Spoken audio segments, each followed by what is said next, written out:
Süremize bir anket açtık. Hı hı. Yani onların sormak istediği bazı sorular var ya, müsaadeniz olursa. Tabii. Hemen diğer telefonla olacak. Şurada.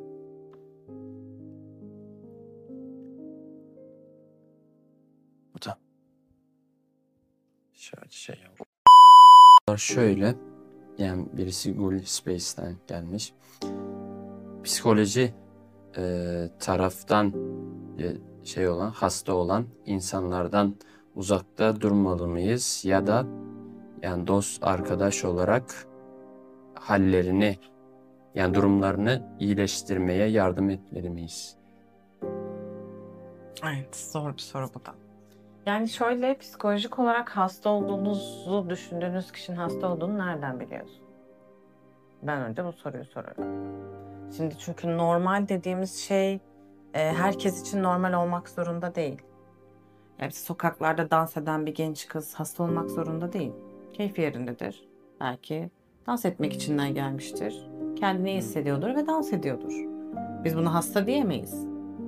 O yüzden onu kişi nezdinde değerlendirmek lazım. Yani işte bu şeye giriyor biraz da. Nasıl ki psikiyatriste, psikoloğa gitmek insanın kendini deli gibi hissetmesine toplumda neden oluyor dedik ya.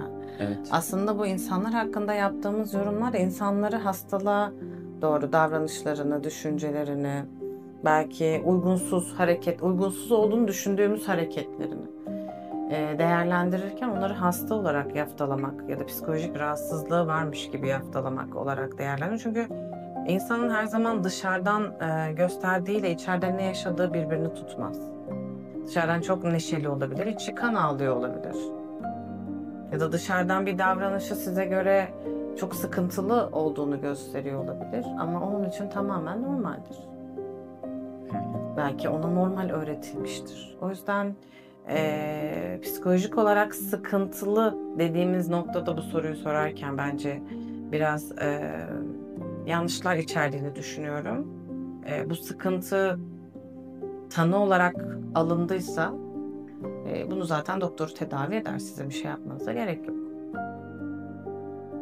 Yani o zaman doktora yönlendirmek.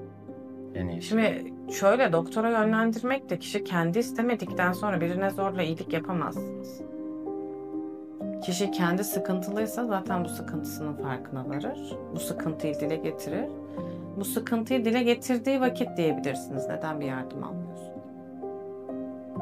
Çünkü zorla birine doktora götürüp ona zorla iyilik yapamazsınız. Biz mesela kendi isteği dışında gelen, şahsen ben, insanları akli melekeleri yerinde, yani akıl sağlığı yerindeyse, kendi isteği dışında geldiyse tedavi etmem. Çünkü zorla kimseye iyilik yapamazsınız. Kendi istiyorsa, motive ise, iyileşmek istiyorsa biz ona yol gösterici, ışık tutucu ya da farkındalıklarına yardımcı olmak için her türlü şeyi yaparız ama kimseyi zorla iyi edemez.